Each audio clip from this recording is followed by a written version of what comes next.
told your friend you're not okay? And tell me what's wrong and why you never said you felt that way. And guess you're trying to stay strong.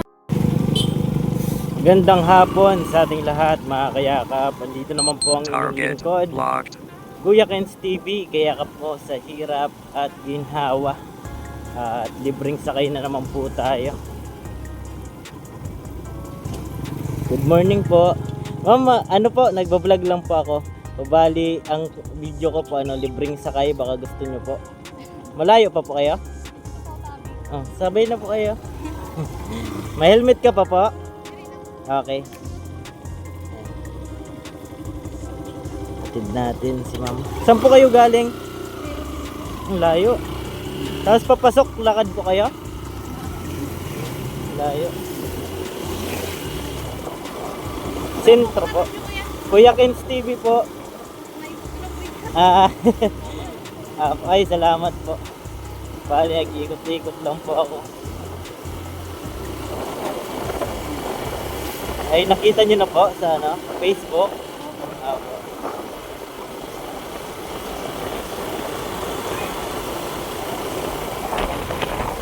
Ganun po kayo ma'am sa Ainak. Sa Ainak po. Layo. Kung saan mga anak, dun din nagpa-check up dapat.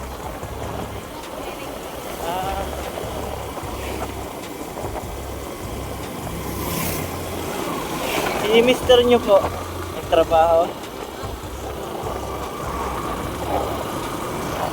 Unang anak po. Layo pa, lakad ka lang po. Layo. Pero mainit na. Reklamo niyan si baby mo. Ilang months na po? Isang na lang. November ka, mga anak.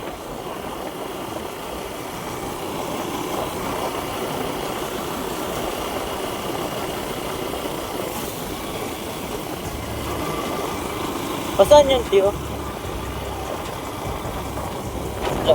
Malabas din. Bago lang po, no?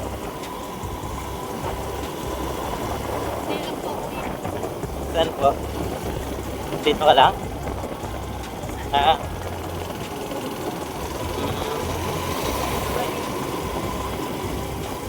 Gusto mo diretso ko na? Okay lang po. Talaga ako, naghanap ng pasakay. Ganda na pala dito. Dati di pa. Liguan na po ito.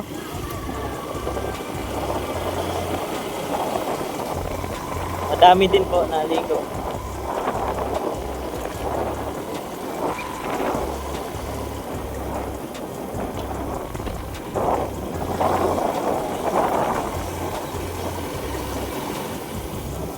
Dami pa po palang bahay dito, ha.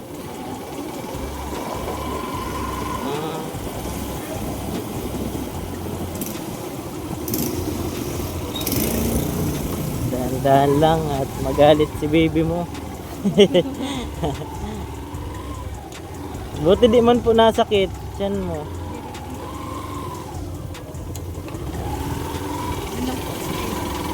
Okay. Ito pala ito. Saan ito? Okay. Ano po ang nito pangalan? Tiny beach. May entrance po dyan. Sige po, apa, ingat. Ingat po. And ano pangalan, te? Mika? Sige po, salamat. Apa. Natid lang po natin si Ma'am Mika. Ayan. Bali, buntis po. 8 months. Ayan, layo ng lalakarin mga kayakap. Grabe. Maganda din kasi exercise po kaso mainit na.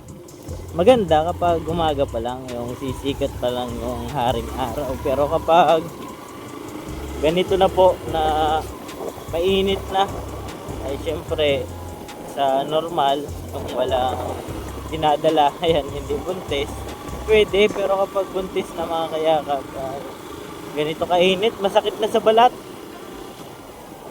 Nilakad ni ate, galing po siyang Erosin, nagpa-check up. Bali po, napadaan po ako dito kasi yun nga yung iniisip ko, yung sulok-sulok na lugar na walang masakyan, pagka walang dumadaan na sasakyan. Nagtitipid syempre. Ganun yata si Ma'am Mika, nagtitipid po at manganganak. Syempre may pinaglalaanan ng pera. Ganun pala yun mga kayakap.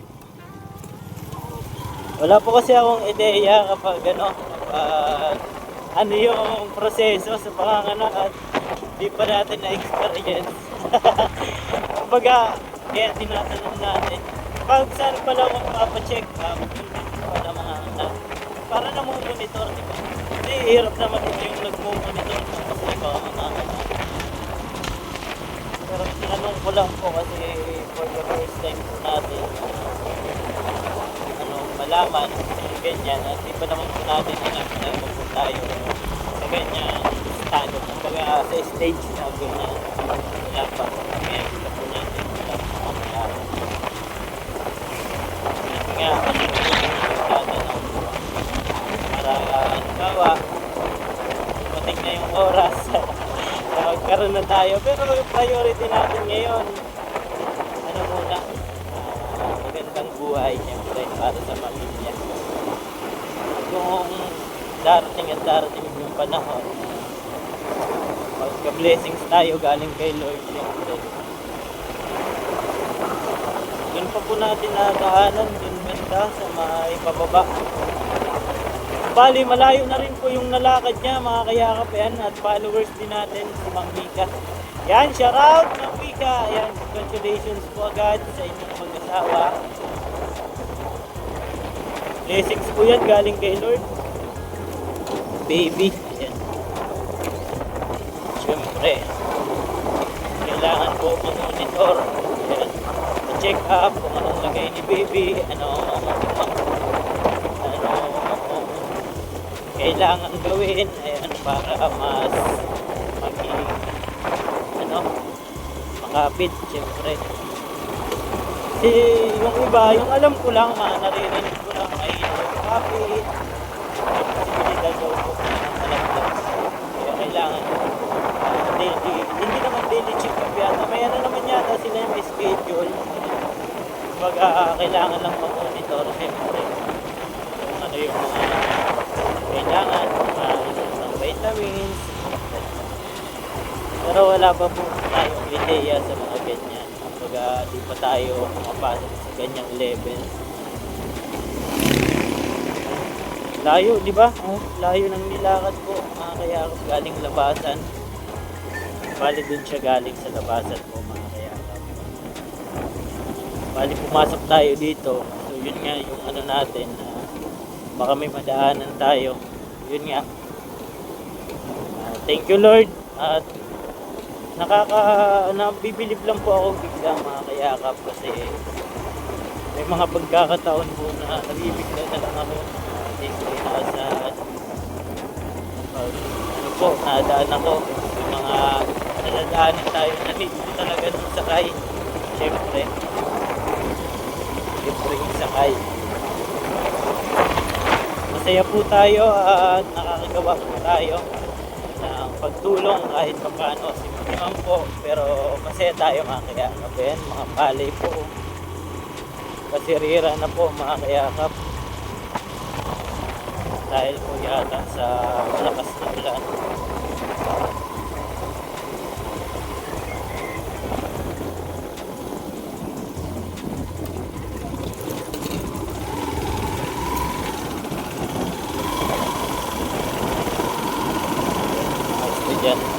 Sipag na estudyante mga kayakap.